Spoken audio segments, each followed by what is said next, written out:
This is Ian Williams from the Foreign Press Association, and it gives me great pleasure to introduce and discourse with my old friend Jan Kavan, who has a very distinguished career as one of the pioneers of the Prague Spring, which back in the heady days when the world looked like our oyster in '68 was foreshortened by the Soviet invasion of Czechoslovakia. Jan moved to London to head of the Red Army and was there for many years until Glasnost and the fall of the regime in Czechoslovakia allowed him to go back. Later, he became the foreign minister of Czechia, as it was then, and later still he became the president of the General Assembly, which is possibly the most germane thing that we want to talk about today, because not many people know this, but the president of the General Assembly actually, in protocol terms, outranks the Secretary General. He's entitled to full head of state status, of 21 gun salutes and all the rest of it on arriving. I don't think. Did you get many 21 gun salutes, Jan? Never, never. Shame, shame. I know one of your predecessors from Malta loved it. He spent his entire term circulating the globe, simply so that he could get the 21 gun salutes and the flags and the banners. But you're made of more modest stuff. I'm pleased I to. think there are more important things than gun salutes. So you've just been through the latest session of the General Assembly. Uh, what was your position in this? You were you're a member of the Um, Association of Former Presidents. yeah, it's called the United Nations Council of Presidents, and we were invited to the General Assembly and given the blue VIP seat. So I was very close to the rostrum and heard all the speeches, including some of the not very fortunate ones. We are now in the process of applying for a status of permanent observer of the United Nations General Assembly, and I'm told that this time the likelihood we would be awarded that is quite high. So in anticipation of that, the council was also allowed to attend the GA meeting. Yes, so I heard all the speeches, or most of the speeches on the first day, some of the speeches on the second day. So You got your mission for good behavior and got out of it. you can say that. But as you know, already the first two speeches, as usual, indicated the great division and tensions within the General Assembly. By tradition, the first speaker was the President of Brazil, Lula da Silva, and the second speaker, the President of the United States, Donald Trump. And I couldn't find anything those two speakers had in common. They spoke on very differently and stressed different things and indicated different values, despite the fact that Donald Trump, in his speech, said that when he was coming to the hall, he met the departing Brazilian president, and that they embraced. And he said, for 29 seconds, we had a very good relationship, and we promised each other to meet in a week's time.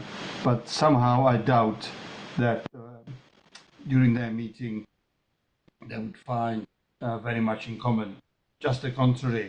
If I was the president of Brazil, I would strongly criticize the fact that Donald Trump imposed 50% tariff on Brazilian goods simply because Brazilian court sentenced the previous president, Bolsonaro, a friend of Trump and a president who behaved very much like Donald Trump, he was sentenced to 27 years for attempting to organize a coup d'etat, and I'm told that the court was very thorough, that this crime was very well documented. So, but it annoyed Donald Trump, so he started these repressive actions against Brazil. But I think It's quite a frightening precedent, bearing in mind his own record with Johnny the Sixth. So you can almost sympathize with his apprehensions. yeah, I can see that he identified with Bolsonaro because Bolsonaro also refused to acknowledge the victory of Lula da Silva and tried to prevent that, taking very much a leaf from Donald Trump's book. So I can see the reasons why he was annoyed. On the other hand, as you said, given my career up to now, I am a great supporter of international law, and these things is something which I have a great problem in tolerating.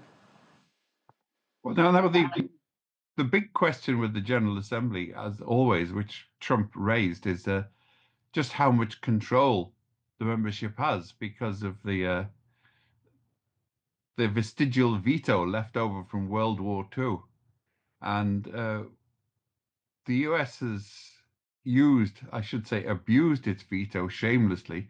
Been joined by the Russian Federation now as well, of course, vetoing, but basically maintaining its position in the face of the consensus of world opinion, so that all invasions are wrong except the ones that we have done, or our friends. And this has got particular pertinence at the moment because of the Middle East situation. You know, the Gaza, the majority of the Security Council, including US allies, were calling for a ceasefire in Gaza, and the US was vetoing it. It really brings to the question, what power has the General Assembly potentially got in the face of a sort of, I'd say a vestigial, but a real veto based on historical principles rather than current realities? Yes, I agree with you that the Security Council is the greatest problem.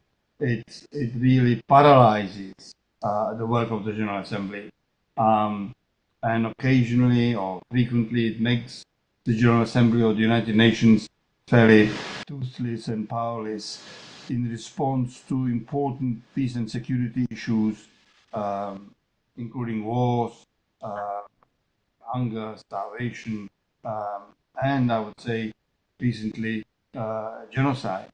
And it is, given the content of the Charter, UN Charter, it's the duty of the United Nations to respond to such important issues, and it is really thanks to the Security Council veto that the United Nations so far has done very little in combating these things. Only 3 days before the opening of the General Assembly, the Council of Presidents, of which I am still Deputy Chairman, met and we discussed exactly this issue, which troubles us for some time. And in particular in connection with Gaza, which you mentioned, we supported the emergency special session, we already mentioned that they can resort to using the resolution Uniting for Peace. Uniting for Peace resolution, as you know, was first used in Korea in early 1950s, but is based on the fact that it can be used when the Security Council is paralyzed by its own veto and therefore unable to respond to serious issues of peace and security. At that moment, the General Assembly can step in and using the powers given to it by the Uniting for Peace resolution, it can even authorize a military action.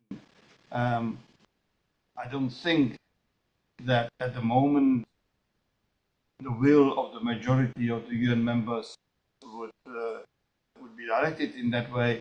On the other hand, listening to the speeches at the UN, there were several statesmen who mentioned this possibility. So it's no longer something completely unrealistic. I think that I personally believe that our council and other UN bodies should press for the possibility of using the Uniting for Peace resolution, because the Security Council, as you said, is paralyzed by, in terms of Gaza, by US veto. When the US even disagreed or stopped the implementation of a ceasefire on which its own diplomats have been working on, and then tolerated the fact when the ceasefire was agreed upon that in March Israel unilaterally broke it and restarted military operations in Gaza. So I think there are many examples now which would justify using the Uniting for Peace resolution and give the General Assembly the peace they deserve. We have now at the moment a difficult situation because we're waiting to see if the 21-point Trump's plan, I think very much designed by former British Prime Minister Tony Blair, if that will work. I am encouraged by the fact that it wasn't rejected immediately. Hamas responded in the way I expected, to say yes, but.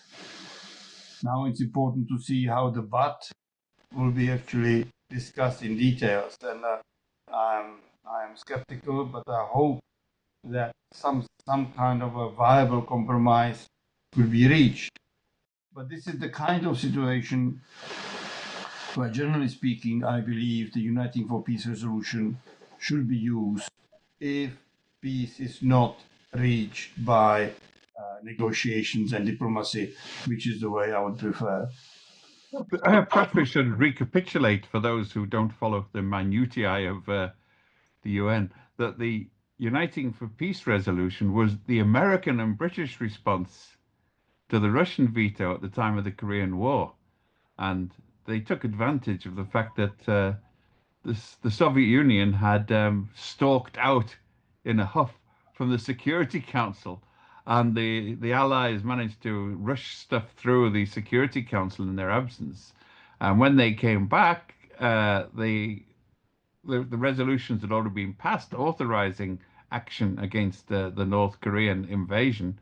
So they then introduced this emergency session, the Uniting for Peace resolution, to conduct the war. So this is the irony of the American principle of do as we say, not do as we do. They introduced this as a means to get their own way in the face of a Russian veto, and now I think they question its very validity when it's applied to them as well. So it's sort of, in a sense, it's a microcosm of Washington's policy quite often on these things. As I said, do as we say, don't not do as we do. And we have, I mean, without getting into the details of the particular case, my impression has been that Israeli tactics over the years have been very often to agree to things, offer things, and then renege on them and break their promises immediately afterwards and find excuses for it. So they've been masters of agreeing. You just got to remember that the Oslo Accords ratified by the UN included a cessation of settlement activity, recognition for the Palestinian Authority, which has, since been ripped up frequently without any particular contumely on the part of the rest of the world. So the question is, apart from votes in the GA, is there, and you hinted at it, is there any, how should we say, constituency in the General Assembly to take action and to put in as was some members called for armed defense for the Palestinians. I wouldn't say that some members openly called for a military response to the situation, but the fact that they referred, for example, as I said, to the Uniting for Peace resolution, and complained about the current stalemate, and in that connection asked for a thorough reform of the United Nations, starting with, of course, the reform of the Security Council. I would say that there is. I mean, I was very encouraged by speeches by statesmen from President of Colombia, for example, Gustavo Petro, also from the Spanish King, Philip VI, from the Finnish president. There were quite a number of individuals speaking quite critically of the situation and suggesting that the UN should embark on a thorough reform and be able effectively to respond to these situations. But strictly speaking, given the fact that there were 189 speeches, these people were still in a minority, but a very vociferous minority. Now, one of the sort of useful things about the General Assembly in the past was we assumed that it was naming and shaming, is that to be pilloried in the General Assembly was something that would affect the policy. So, at one point, there was a sort of residual sense of shame about the US. And, for example, the British and American vetoes in favor of South Africa over the years certainly put them to shame, where even their closest neighbors and friends were saying, "Hey, what are you doing here? Have you no shame?" Well, the answer is to that question, no. The US doesn't have any shame at all, especially this particular president. So, I mean, what's strangely enough, despite all of the bluster and the fact that in practice he ignores it, Donald Trump seems to appreciate the UN, if only because it brings real estate revenue into New York, I sometimes suspect. He does not come out with the visceral anti-UN rhetoric of some of his own party, but at the same time he treats it with contempt rather than hatred, shall we say? Yeah, that is true. On the other hand, listening to his speech, and it was, I think, the longest speech ever delivered at the UN General Assembly, he did not say anything positive about the United Nations. I think there was Fidel Castro who delivered the longest speech, but he was slightly more eloquent. The observers were comparing the various speeches by US presidents, who all speak longer than the allocated 15 minutes, which everybody else should adhere to. I remember when I was president, I was told that I have to watch over the lights. So when there's a green light, they can speak the 50 minutes. When it goes later to red, I should stop them because they speaking longer than allowed.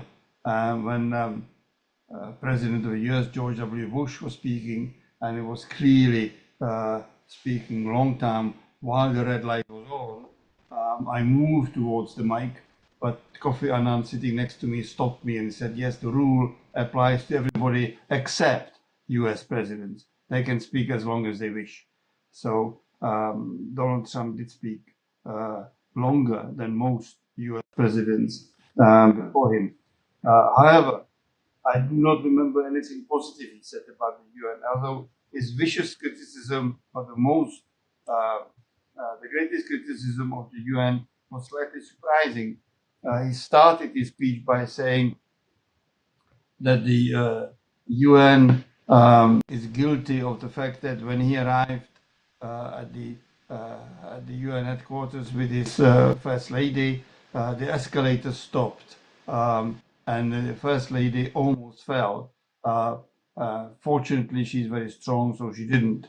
And then that was the first terrible crime committed by the UN. And the second one was that this teleprompter was not working. Later, it transpired that yes, the escalator did stop, but it was the fault of Trump's own cameraman who knocked off the relevant instrument, and the teleprompter ceased to speak when Trump's own journalist attached the equipment to it. When it was removed, it worked again. But he repeated that criticism about 3 times, which I find quite surprising. And his other criticism was that when years ago reconstruction of the UN building was approved, well known and, as he said, the best architect and construction expert in New York offered his help. His name, as he confessed, was Donald Trump. That UN turned it down, and as a result, is that they don't have the marble floors he proposed, and that the building is absolutely terrible. So that was his third criticism. But he didn't really touch the important issues on peace and security, the Security Council veto, and all that. He avoided that altogether and just spoke about his well-known enemies, which is climate change and immigration. Mayor of London, whom he claimed that despite being 3 times re-elected, is about to introduce the law of Sharia in London, which to me, someone born in London and who lived in London for 25 years, came as a major surprise. But so there were these things which were very strange and didn't had a very great flavor to the speech, which was very egocentric. Twice Donald Trump suggested that he should be given a Nobel Peace Prize because in 7 months he ended 7 wars. Although some of the wars he ended or allegedly ended were either not wars at all, or they were. There's a wonderful clip of the president of Azerbaijan and the president of Albania, Macron, congratulating themselves on finishing a war that they didn't remember starting, which was the guy has no shame or self-regard. I mean, he really is capricious, but we're all deferring to him. So in between deferring and there's strong cases. The United States is almost as essential to the UN as it thinks it is, in the sense it provides a lot of the money. The fact that the veto is a real geopolitical phenomenon. You can't, no one in the world is prepared to stand up to the United States and enforce a UN resolution against active US opposition. So in that sense, the veto is real. But is there any way that the UN can be preserved? And we've mentioned these emergency powers and the Uniting for Peace resolution, but what can members do to actually enforce their will? Because it often seems to me that the fault is not just in the majorities and the procedure, it's the fact of the will of the membership to actually do anything. In the end, most of them are not prepared to make any sacrifices or go out on a limb. They still elect people on a rota basis, regardless of they regularly elect human rights violators to the Human Rights Council, which is I suppose they have a particular expertise. It's like putting thieves on the police board. They know what they're talking about. but it's not the way to run a serious business, a serious geopolitical business by regularly electing people because of alphabetical order or because of geographical proximity, regardless of their willingness or fitness to implement international law. Is there anything that can be done about this amongst the members and your council, your vice president of the Council of Presidents? These are the people who should have some ideas. We have put forward several ideas, but the problem is, as you said a few minutes ago, very few statesmen, very few countries would be prepared to actually openly challenge, confront the United States. And they are really, at the moment, still the decision makers. You mentioned that they partly control the UN because of finance. That is on paper true.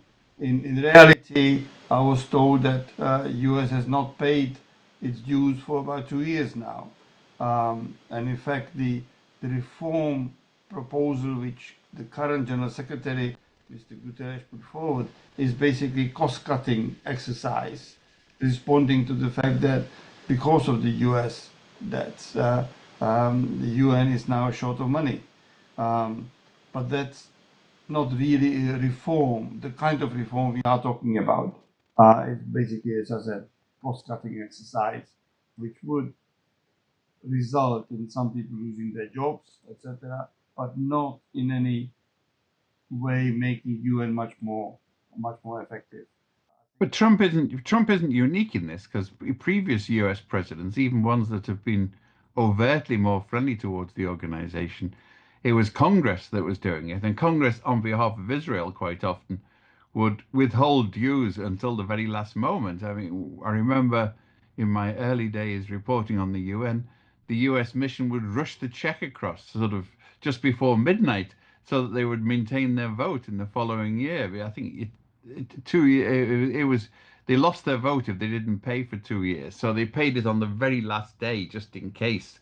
I mean, this is really shoddy behavior. It's not what you expect of a sort of precedent-setting superpower, but it's been continual. And the Trump is not exceptional in this, but obviously his attempt to emulate Colonel Gaddafi in his speech should have given rise to some concern amongst delegates. No, you're absolutely right. But coming back to your question, at the moment, I am quite skeptical what the members can do themselves without a thorough reform of the UN being actually agreed upon and implemented. Again, in the recent assembly, most of the speakers came out quite loudly in favor of the reform. Some even talked about the need to abolish the right of veto. Others obviously stressed that the Security Council reflects the situation of 1945. It's the Council of the Victors of the Last War, but it totally ignores any geographical representation. There are no members from Africa or Latin America, important players, global players like India, Brazil, South Africa are not on the Security Council. So a lot of people agreed, I would say a majority would agree that this is anachronistic and in fact undemocratic and should be changed. But as you know, I have to quibble. I mean, people keep talking about democratization by increasing the veto. I would say this is like increasing the British democracy in the British House of Lords by adding to the number of hereditary peers. If something's wrong, then you don't make it better by spreading it. The veto is inherently counterproductive for smooth sessions. I didn't say that the numbers of veto holders should be increased. Numbers of members of the Security Council should be increased so that it would be geographically much more democratic and representative. I personally would even agree with the abolition of the right of veto altogether, or if a compromise should be found, then to limit the use of veto only for certain topics and certain occasions. But there were, I think even the president of Finland suggested that the veto as such should be abolished. So I'm not talking about increasing number of veto holders, but increasing the number of members of the Security Council to make it much more representative and, in that sense, more democratic.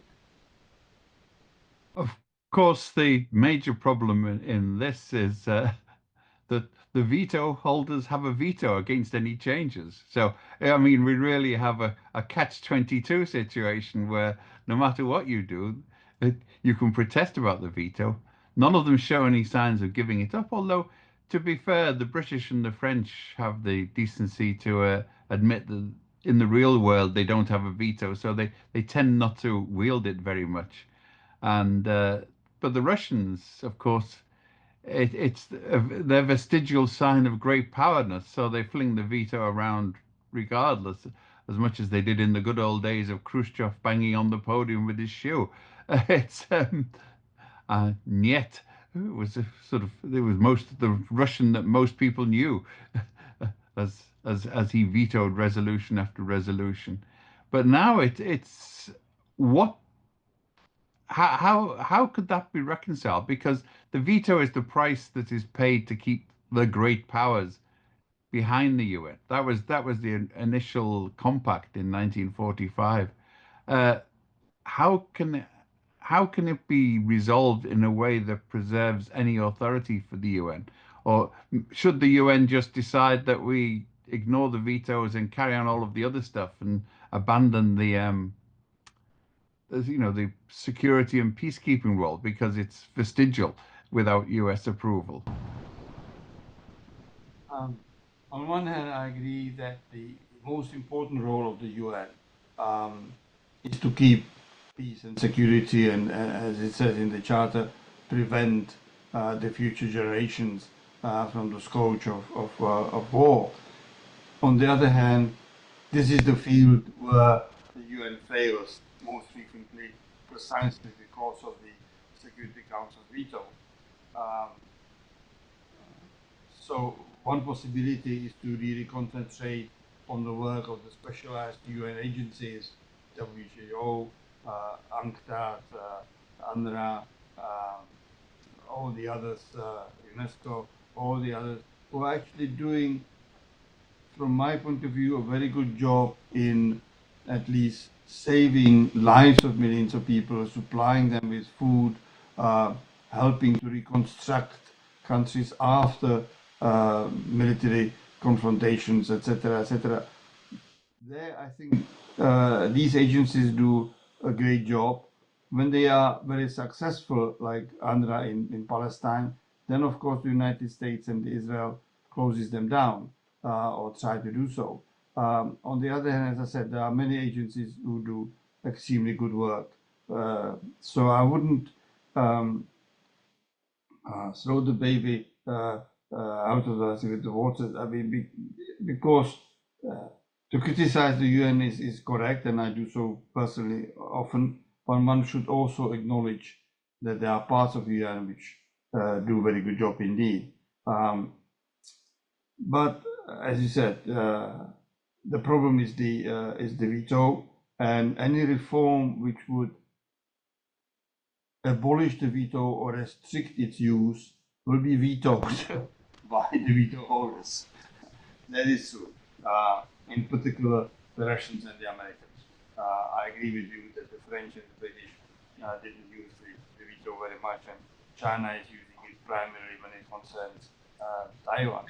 But the Americans and the Russians use the veto much too frequently, to the detriment of fulfillment of the noble aims of the UN. I'm not sure how you can change that, because you cannot change it in the UN itself. There has to be a change of mind in the capitals of the important powers. I presided, like all the other presidents of the UN General Assembly, over this committee with the long name entitled to discuss reform. And in fact, looking through the old records, the committee has been discussing the same topic over and over again, and the arguments voiced by individual diplomats are frequently the very same. So I don't think that a reform can be simply changed on the floor of the UN itself. I remember one of the people who really introduced and pioneered this was the Malaysian president, Rizali. But the only reform he managed to get through was he insisted that delegates had to be in their seats when the session started. And that led to almost a peasants' revolt, people expecting to be on time in New York. What does he think he's doing? But as we're concluding, one of the points that, one of the most, how should I say, adopted quotes is, it's variously been ascribed to Dag Hammarskjöld, to the Canadian foreign minister, is that this organization is not designed to take us to heaven. Its purpose is to stop us going to hell.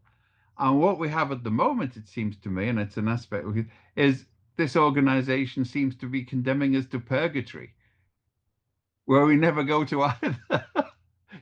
Without being too theological about this, I mean, how much longer can the organization sort of stay in this indeterminate state where we're sort of roasted, we're close to the threshold of hell and getting our feet burned, but not actually going in, but no steps to heaven? I agree with you. I use that quote from Dag Hammarskjöld frequently myself, and I think it encapsulates the purpose of the UN quite well. Yeah, you're right. You banged the nail on its head. On the other hand, there were occasions at the UN General Assembly when I felt that there's a growing consensus, at least on some issues. It was really extraordinary when the Prime Minister of Israel, Netanyahu, began to speak. I would say almost 3/4 of the diplomats left the hall, making it very clear that they disapprove. This time, it was obvious, even without taking any vote, that an absolute majority of member states deplore what even a UN body itself, a UN committee, UN Commission, recently called a genocide. Well, he has been indicted as a war criminal in The Hague, so having a war criminal speak from the podium of the world body is in a fairly shocking in most circumstances. And he was quite honest in the sense that he made it clear he's not really addressing the UN diplomats. He was speaking through using the UN to address the soldiers in Gaza who were listening in their earphones to his speech. So it was really aimed at his own people and at people of Gaza rather than at the UN. The UN was an excuse. But my argument here was that there are occasions when a majority of UN members do express a majority view or consensus. Unfortunately, they were not yet able to translate it into a concrete action, which is what I am pleading for when I was referring to the Uniting for Peace resolution. But there must be a way in which the opinion of the majority of countries will be heard. I mean, I was just a side remark. One of the great enemies of Donald Trump is climate change. He said there is no such thing as climate change, and it's a bad joke, and etc., etc. And then I now was listening to a lady president of Marshall Islands, and I don't like very much the record of Marshall Islands, because these are, together with other Pacific Oceans and Pacific islands, small islands, always the votes which support the United States in its most extreme positions. For example, when they reject Palestinian state or reject ceasefire or reject any other peace proposals, and you frequently have not more than 10 countries voting with the US. It's United States, Israel, and a number of... I was actually reporting on the United Nations when those countries were admitted to the UN. And I have to say, I think it was the British delegate just raised as a sort of interesting question just how independent they were, since the Compact of Free Association with the US basically says the US determines who they vote for. And the question was raised of just how sovereign are they? And the British ambassador ruminated that, well, maybe the definitions of sovereignty have changed over the years. And of course, I actually went to the Russian foreign minister who was in the delegates lounge and asked him about it. And he said, well, this is before. He said, well, these countries aren't really sovereign. There's no way that they could be allowed to vote in the General Assembly. So I said, well, like Ukraine and Belarus, which have been members of the UN since 1945 and never once voted against Moscow. And he said, no, they're different. They were on the front line against fascism. I said, the Japanese occupied these countries. How much more front line can you get? So, I remember it was fun to score points, but it didn't make any difference in the end. They're in there and they're voting against everything except climate change. You'd have thought that would have been a signal to them that the US is not their friend necessarily. Exactly. My point was when the president of Marshall Islands was speaking, she stressed the climate change. She said that there is a danger that in not too distant future, as a result of climate change, her country will be drowned under. The sea will just take it over completely. So at that moment, I thought the United States should here respond with some gratitude to those countries which always voted with them, and somehow step in and help them to prevent this worse fate which may await them. But Donald Trump was talking about climate change as a bad joke, i.e. refusing to acknowledge that these countries which support the United States all the time, absolutely diligently, that they actually face a question of their own survival. I think that there must therefore come a point when you will have a majority of the UN member states revolting or agreeing on something which the United States will have a problem with. But maybe we have to wait until you have a different president. Well, I think we should be winding. I just want to have a shameless plug, and this is the book that I wrote for the 50th anniversary of the UN. So God help, I feel old. 30 years ago, I wrote that one. I did a follow-up sort of 10 years ago, Untold. So, in the French, the plus ça change, the more it remains the same. Many of the issues that we were unresolved 30 years ago are still unresolved now. But at least we had a sort of expectations of a modicum of sanity on the part of the United States, even if we sort of disagreed with it. But of course, you're too diplomatic to say that. But Jan, I have to sort of, I think, commiserate over your elections back home, where your party was lost considerably as part of the European-wide move to Trumpism. And I've got to thank you very much for sharing your knowledge and insights and urbanely considering all of the aspects of the UN and the world situation. So I hope to see you again soon. I hope that you I wish you luck with the politics in Prague. I wanted to discuss when how Czechoslovakia became Czechia and the various moves, but we don't really have time for this. So thanks very much, Jan Kavan, and we'll see you again. I can confirm that your books, in particular the one you showed first, that you written years ago, is still very topical, because I'm frequently asked by various universities, including in the Czech Republic, to speak about the UN, and your book was a great source for me. I use it quite frequently because, despite the fact that it's written a long time ago, it's still highly, highly topical. Which is a shame because it means nothing's changed very much. Okay, thank you very much, Jan, and we hope to see you again soon on your next visit to New York or earlier.